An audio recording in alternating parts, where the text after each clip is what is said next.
Darklings, lightlings, hybrids, everyone in between, how are you today? I hope you're well. Floki, really? Well, Floki says hi. So grab a tea, a coffee, and have a little chat with me today because I want to update you on some really special work that I have started this month and that I plan on doing every month this year for some awesome empowerment with some very awesome and strong energy. And that is the feminine, divine feminine, and dark feminine energy. So for me, this year is going to be heavily based around a different goddess each month, and this could even be a tag. So if you want to follow along with me and give us an update every month on your little working, that would be amazing. I'd love to hear it and see what you get out of it. The goal here is to embrace your inner feminine divinity and to embrace the shadowy aspects of your feminine divinity and to emerge whole and anew through channeling all of this energy and transmuting those aspects of yourself to empower yourself in your magical path. This is a really deep and heavy working, and it's going to take a lot of dedication all year long, but it's also going to be so fun. I am excited, and the wisdom and knowledge that I gain from this is truly going to be the gift of my success through this.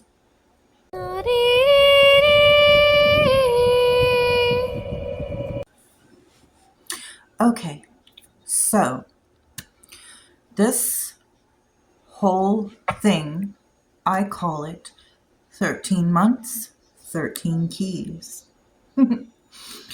And the reason I'm calling it that is because my goal at the end of each month is to have a bit of knowledge of the self and of something magical that I learn through each goddess every month. And I'm going to also have a little blueprint of different activities you can do with this goddess. I'll be posting them in my community tab every month in case you want to do this personally or do it and post it on your channel as well. Another really cool thing about this is you don't necessarily have to have a lot of experience working with deities, because you could approach this from within yourself and kind of do some light divination work or channeling work and honoring work to connect with this deity. You don't really have to do an evocation or invocation or ritual magic to succeed in doing this great working. So this is kind of like my little introduction to this, and at the end of every month I'll be posting my success, what I've learned, what the goddess has taught me, and a piece of myself that I discovered through this. I want to heavily embrace and find my deepest and darkest feminine nature. And that's not to be confused with the toxicness that others have put out there about the dark feminine. I kind of wanted to briefly touch on that because everything that I try to look at or research has talked about the dark feminine kind of being, a cold bitch, or, you got to manipulate men, or you have to do this, that, or the other to embrace your dark feminine. No, you don't. That's all a lot of toxic behavior, and let's not condone that here. Dark feminine is about embracing your natures that manifest through the darker or shadowy aspects of the self or life. It just is those qualities that we have within us, and that's speaking for men well, and this is speaking energetically. So not all of us give in to our darkness when creating our own moral codes. I'm sure we've all had really dark, hideous thoughts, but we don't act on them or manifest them. And that's not what we're talking about here. So I just wanted to kind of clarify that. What I'm talking about here with the dark feminine is embracing things that are otherwise taboo to society, embracing my sexuality as a woman, embracing the fact that I do have a mind and can empower myself. I can be heard, I can use my voice, and I can be angry. I can be all those things that kind of, and we're going to get more into this later too, and the differences as well. But I can be all these things, like using the goddess as an example, and still be empowered and balance these things out with my divine feminine energy. And I plan on using these goddesses for that. I want to just be the most divine, badass goddess that I can be, right? Right? I mean, we all got a little goddess in us. So, we will get deeper into all of these topics and conversations as this goes along, but it's going to be really interesting when we do get into it.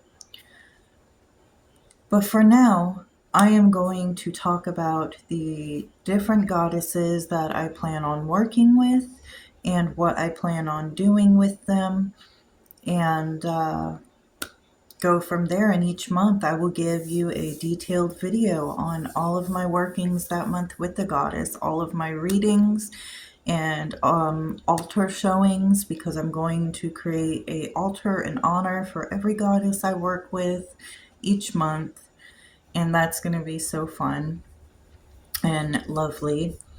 I am going to every full moon do a little ritual in their honor and an invocation where I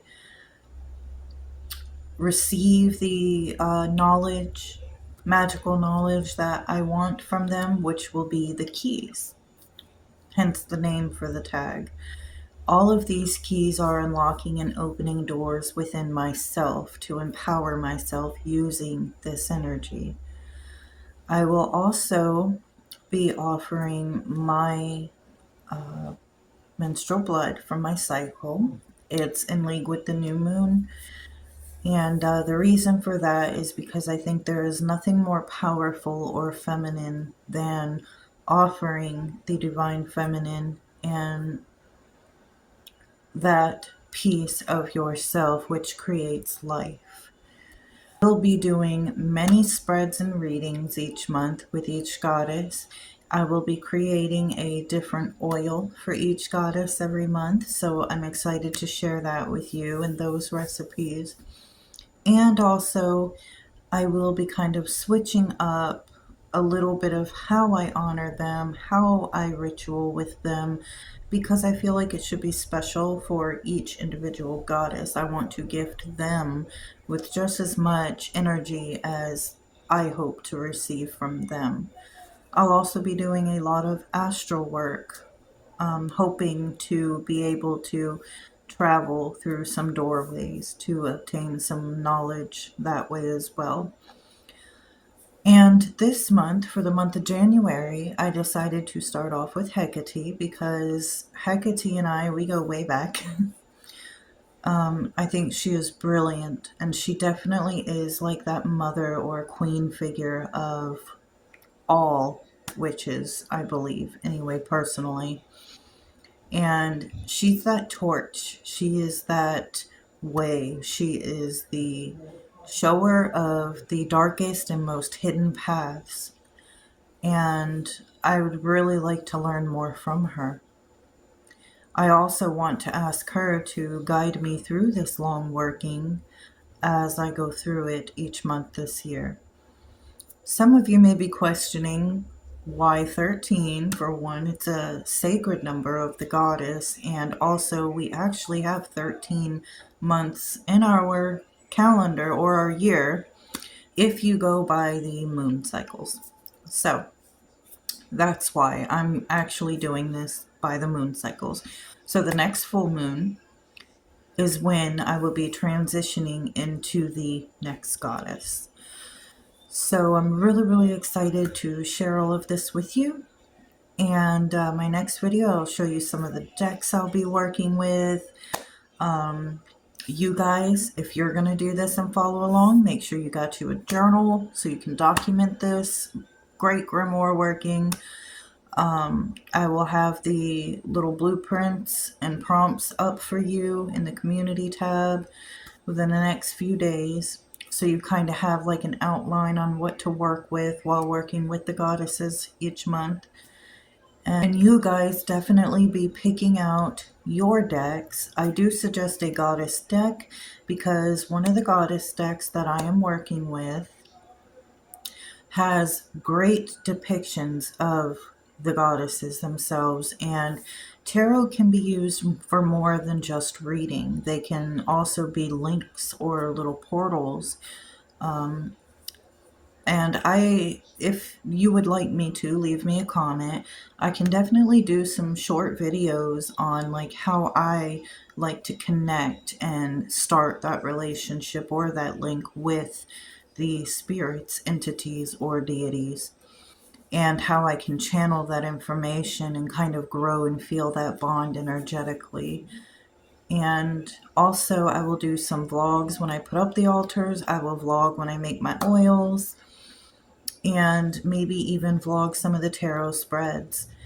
But I'm picking my decks based off of like dark feminine energy and light feminine energy. I want to work with both aspects and faces of the goddess. So let's see what we can get.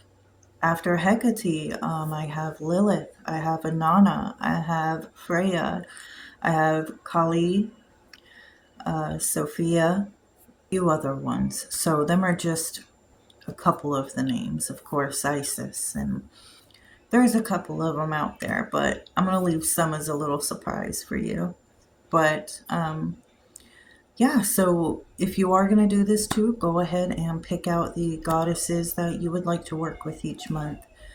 And I really look forward to doing this with you if you shall choose to do this with me. It'll be really exciting and really fun. But you're going to be seeing a lot of goddess work, divine feminine, dark feminine work on my channel for the next year. Oh, and just putting it out there, I am going to still continue the memberships. I haven't been well with my health, so there's been kind of a stop in content. You notice that little gap. And also between work, but I'm going to have a bit more time coming up, and I am starting to feel better. And I will continue our Norse chakra system series as well. So those are going to be my main focuses on the channel this year. The memberships, which my Book of Shadows membership is pretty much like the incubi, succubi work, which we're going to get into also more next month when I work with Lilith. And like different workings of mine, like how I did my servitors coming up on that membership, and a few other things like that. Also in the future, I'm going to be putting some little PDF books that I write about certain topics up in there, like grimoires I've done and old books of shadows that have all of my workings and information in it for you guys. And I appreciate the ones who have subscribed to my membership. Thank you so, so much. You are appreciated and adored. Here is the altar I've built for her. They're just little altars, just little areas erected for honor and to kind of come commune with her, connect to her energy, and to just kind of sit with her. Really get to know these goddesses each month a little more. And yeah, so I got her sigil I have a little box there with her on it. I got a few symbols of death and flames and some crystals and some other little witchy stuff. Because really, you think of Hecate, think of anything witchy. Candle there with a serpent.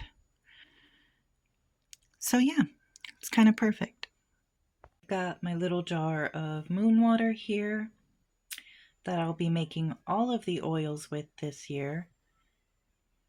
This was under it was either Scorpio or Ophiuchus. I'll have to look at that, but it was also during an eclipse, so I thought that'd be some powerful water to make some oils with.